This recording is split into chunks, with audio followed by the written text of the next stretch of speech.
to get to what our NBA insiders were doing last night. They were doing what every Cavaliers fan on earth is doing, hitting the ESPN.com trade machine. Kevin Pelton, this is his three-team deal for the Cavs.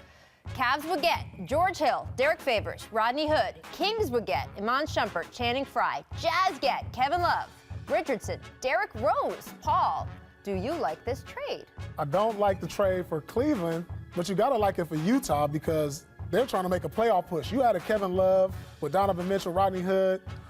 I mean, I think they go to the playoffs with that, but it doesn't move the bar for Cleveland. So that would, it's like that would a leave the lateral Cavs' move. three best players as LeBron, Isaiah Thomas, and George Hill. A year ago, their three best players were Kyrie, LeBron, and Kevin Love. Boy, that's a pretty big come down. They're regressing with Kevin that trade. Pelton, that was it. I want to get to, look, I'm going to go through our I'm not insiders. criticizing you. These are our insiders. Jeremiah Engelman proposing a trade that sends Hassan Whiteside, Goran Dragic, and Wayne Ellington to the Cavs. Love, Fry, IT, and D Rose to Miami. Brian. Now who are your three best players? LeBron James, Hassan Whiteside, and Goran Dragic. Again, I'd like to say, boy, are the Cavs moving forward. They had a Kyrie, LeBron, and At least they get better defensively. Kyrie doesn't live here anymore, Brian. I'm just saying that, like, this is the wrong direction. All This is right. the wrong. You think that's going to say that trade would save LeBron in Cleveland? I like the Bobby Marks trade. I like it. Oh, you 'cause like this? I like it, actually. You get an all-star. Goran. And then all-star and Whiteside. He got can defense. arguably be an all-star. Wayne Ellington The can defense shoot. gets better. But why are we trying to save the Cleveland Cavaliers every day? I'm like, Because they traded Kyrie when they didn't have to. done as They we can't save speak. themselves. Because they traded Kyrie when they didn't There's have to. no But that's saving. another show. You can look that up in the Listen. jump archives where I said that 16 You know what times. happened to the Titanic, right? I'm just saying. Bobby Marks trade. I actually like this trade. Cavs get Tyreek Evans, which, by the way, there's heavy competition for Tyreek Evans. We should note that. Boston's trying to get Tyreek Evans. $3.29 million trade exception. That goes to the Grizzlies. The Grizzlies get the Cavs. The Cavs, not the Brooklyn pick, the Cavs pick. Now, the downside is Dan Gilbert has to pay more in luxury tax. A lot more. I would argue this would get them much further in the playoffs, which, as Brian Windhorst reported in his money-losing, money-winning story, is about $20 million extra dollars. Yeah. They will not get if this team goes out early. Yes, but this would cost them almost all of it. It would cost them like between $12 and $15 million because of their tax position. I'm behind Bobby Marks here. I I'm riding with Bobby. I would prefer if they use their pick, they would get a player who can actually play defense. Tyreek is an extremely talented offensive player. They need offense right now, too, because they're not scoring. But I would prefer them to get a defensive player. But I will say this. You can tell Bobby worked in a front office because, although Pelton used to work for a team, too. But out of those three trades, that's the most realistic trade out of those three. I mean, even if they get Tyreek Evans, everybody looks at like, ooh, look at this name. If they get this name, obviously he's having a great season. But people got to understand, it's about fit. Tyreek Evans plays kind of like LeBron James. He's a big guard. He needs the ball in his hand. You already got Isaiah. You already got LeBron who needs the ball. I mean, D-Wade, when he's out there, you want to put the ball in his hand. He just does not fit. Now, if there's another trade it looks good, where they move but he doesn't Isaiah. fit. Well, that's okay. So that's the elephant in the room, right? Like, and it involves a lot of stuff. It involves some chemistry issues. It involves whether Dan Gilbert feels that, hey, if LeBron does leave, I want Isaiah here on the team, and he's the one that I want to re-sign. You have to look at where Isaiah and what he has done for them since he came back and how much more time does he need to be back to his old self. Will he get back to his old self? If you were the Cavaliers, would you treat Isaiah as a developing asset you want to keep around, or would you treat Isaiah as an expiring contract, which is valuable? Again, it would be nice if Dan and LeBron could sit down and talk about this, but there is something to be said for the fact that LeBron goes through passive-aggressive periods and then will snap out of it. And possibly, if they get to Friday, and no matter what the team is that he has, he will say, all right, this is my team. I'm going to stop, acting this way, and this is who I'm going to have, and I'm going to play going forward. And there's a reason for the Cavs to believe that they just get through the deadline. No matter what they do, they'll get a better version of LeBron, as they have in years past, and that they shouldn't fret about it. That said, I do think there are some guys in the locker room that LeBron would not mind saying goodbye to, as he has in the past when he's been at this point of the season. Man, the only player I can see to help them is Damian Lillard. If they can find this is Paul's insider trade. Paul was around the office this morning. I don't know. I mean, if they can find a way to turn Isaiah into Damian Lillard, you got something. But If I could find a way to take piece of coal and turned into a diamond, I would not be sitting Who are you calling a piece of coal around here, Just Brian? a general comparison. Hello. All right, we got to just ask you right off the top, how is your recovery from knee surgery going? It's going great. I'm very positive through this whole process, mentally strong. I've been through it before. It was just to a point where I knew I couldn't be myself, and I just want to get myself healthy. I know I got a long career that I want to play, and to jeopardize it on this season, I thought it was best to have surgery. All right, so how long do you think it is until you're back to balling? We know what the projected timeline is, but what about you? How do you feel? I feel great. It hasn't been a week yet. I started rehab, getting some motion in the knee, bending it. I'm still on crutches, so I can't walk yet, but other than that, I'm fine. I'm just ready to get the stitches out. No, I bet you are.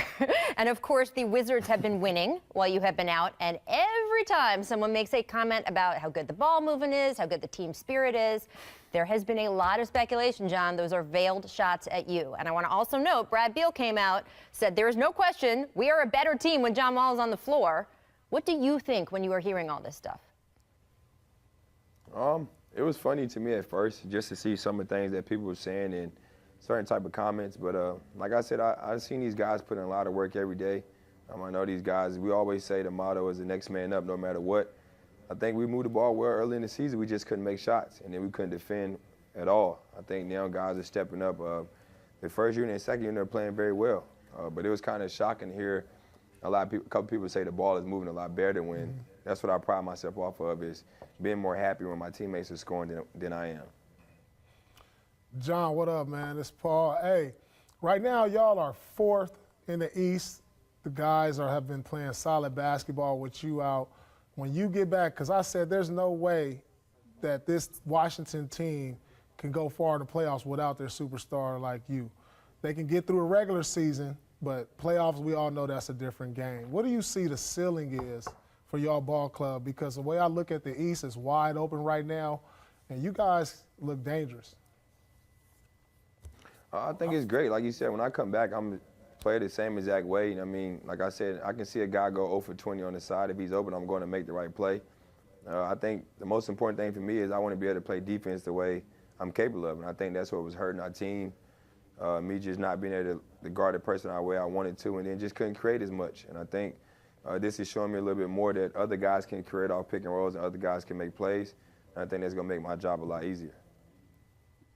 John, first off, congrats on your new contract with Adidas that I see you're repping right there. That money's already paying off for them.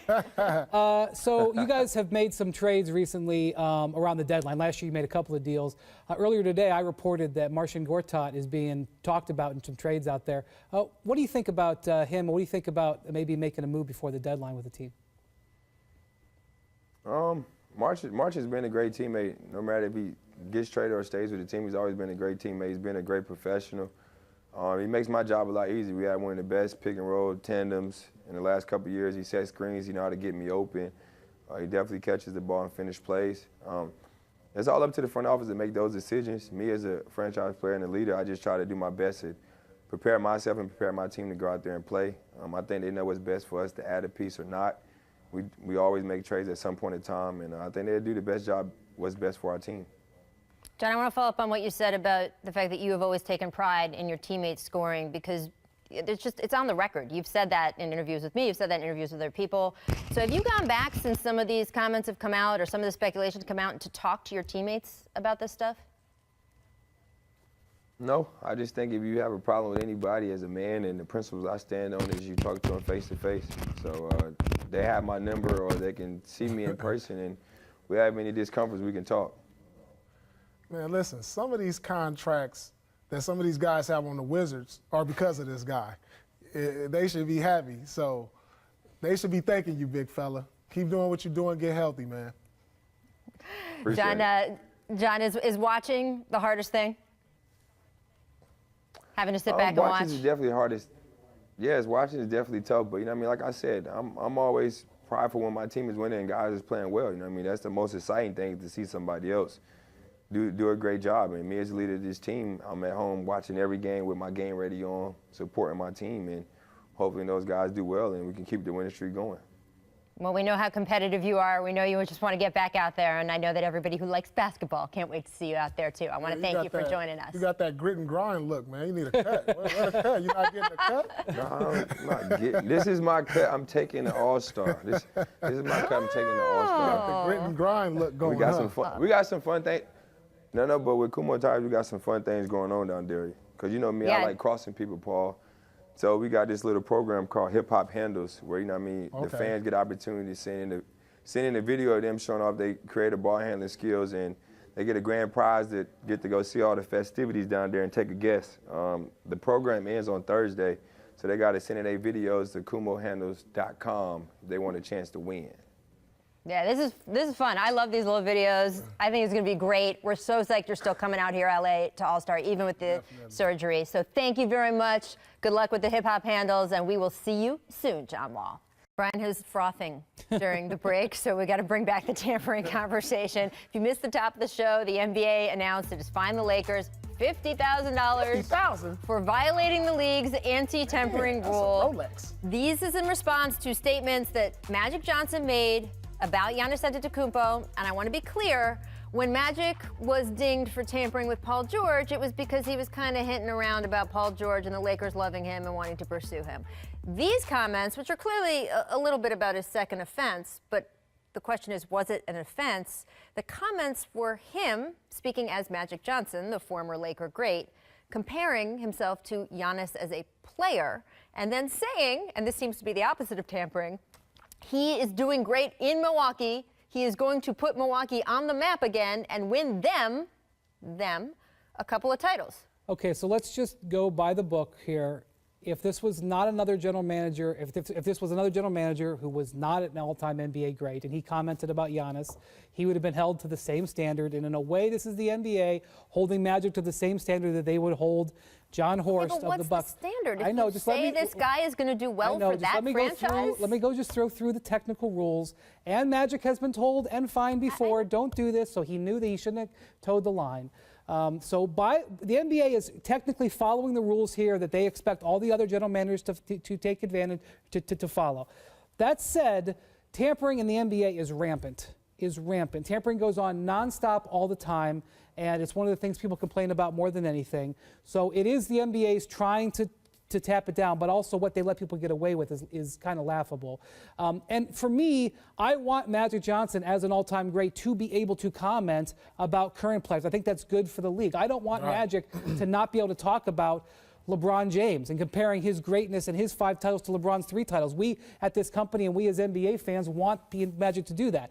So I think while I understand that by the letter of the law, I don't think the NBA is being very fair in its application of this. And, they're probably going to be sensitive to that because it's a difficult situation. But I just don't feel right about it. And beyond all that, I don't feel that publicly praising a guy is tampering. You know, the Lakers have one of the biggest TV contracts, and that's what the league looks at. And they're like, you don't need that $50,000. This goes way back. They've always messed with the Lakers because of the success they've had. When you look back at the veto of the Chris Paul trade, I mean, just little stuff like that. Like, how does that happen? Conspiracy theory. There's a conspiracy maybe against the Lakers, maybe because of their success.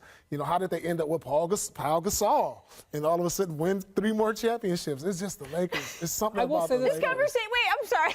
I mean, it's just you got to look at all these things because it's you know what's something funny about that though is that the Buss family. This is their prime. Paul Pierce can take this story and make it the vast conspiracy. It's a conspiracy. But the Buss family owns the Lakers. It's their primary income stream. So finding the Busses $50,000 is finding a lot of money out of their bottom line. That's just like me doing this.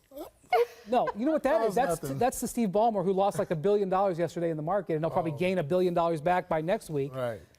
Steve Ballmer is with $20 billion. The Buss family, people used to say when Jerry Buss would make a trade to save $2 million in February, he'd say that's $2 million more for the tables in Vegas. Right. That's how it works. So $50,000 the Lakers is a little bit more. Let's be meaningful. honest. It was $2 million more for the Playboy Mansion. Let's just call it what it is.